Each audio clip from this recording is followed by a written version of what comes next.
Assalamualaikum warahmatullahi wabarakatuh. Nama saya Merin Sinda Fredela, NPM 19.113411147. Ingin menjelaskan tentang perencanaan pembelajaran Penjas, yaitu dosen pembimbing saya Mautia Rizika, siswara SPD MPD IFOP. Pengertian perencanaan pengajaran. Kaufman mengatakan perencanaan pengajaran adalah suatu proyek tentang apa yang diperlukan dalam rangka mencapai tujuan abstrak dan bernilai. Di dalamnya ada mencangkup elemen-elemen, yaitu satu, mengidentifikasi dan mendokumentasi kebutuhan, yaitu yang kedua, menentukan kebutuhan-kebutuhan yang perlu diprioritaskan. Yang ketiga, spesifikasi rinci hasil yang dicapai dari tiap kebutuhan yang diprioritaskan. Yang keempat, identifikasi persyaratan untuk mencapai tiap-tiap pilihan. Yang kelima, sekuensi hasil yang perlu diperlakukan untuk mencapai kebutuhan yang dirasakan. Yang keenam, identifikasi strategi alternatif yang mungkin dan alat atau tool untuk melengkapi tiap persyaratan dalam mencapai tiap kebutuhan. Termasuk di dalamnya merinci keuntungan dan kerugian tiap strategi dan alat yang dipakai. Karakteristik perencanaan pembelajaran. 1. Merupakan proses rasional, sebab berkaitan dengan tujuan sosial dan konsep-konsepnya dirancang oleh banyak orang. Yang kedua, merupakan konsep dinamik, sehingga dapat diperlukan dimodifikasi jika informasi yang masuk mengharapkan demikian. Yang ketiga, perencanaan terdiri dari beberapa aktivitas yang dapat dikategorikan sebagai prosedur-prosedur dan pengarahan. Yang keempat, perencanaan pengajaran berkaitan dengan pemilihan sumber dana, sehingga harus mampu mengurangi pemborosan, duplikasi, salah penggunaan, dan salah dalam manajemen.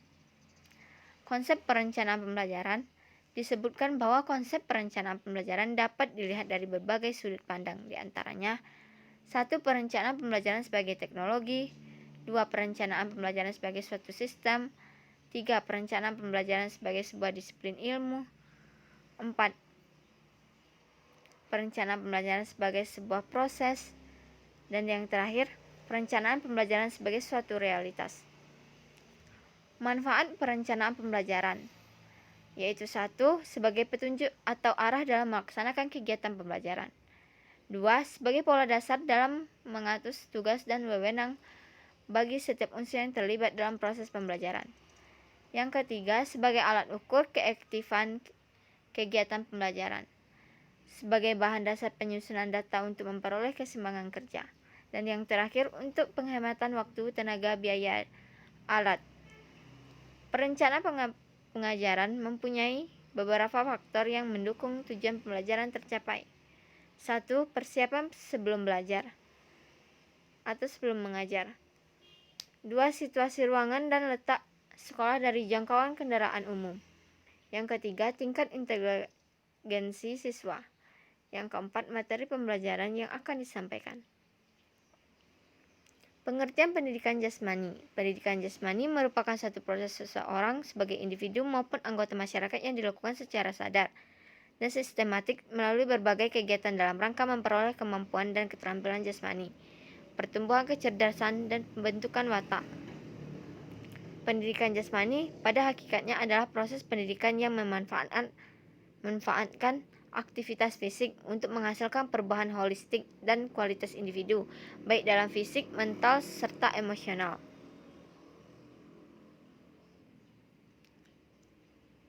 Pemilihan metode dalam pembelajaran Penjas Orkes.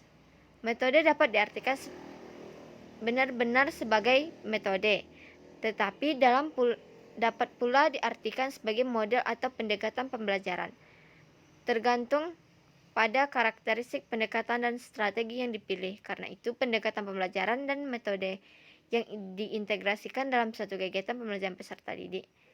1. Pendekatan pembelajaran yang digunakan misalnya pendekatan proses, pembelajaran langsung, pemecahan masalah. 2. Metode yang digunakan misalnya ceramah, observasi, tanya jawab. Sekian dari saya.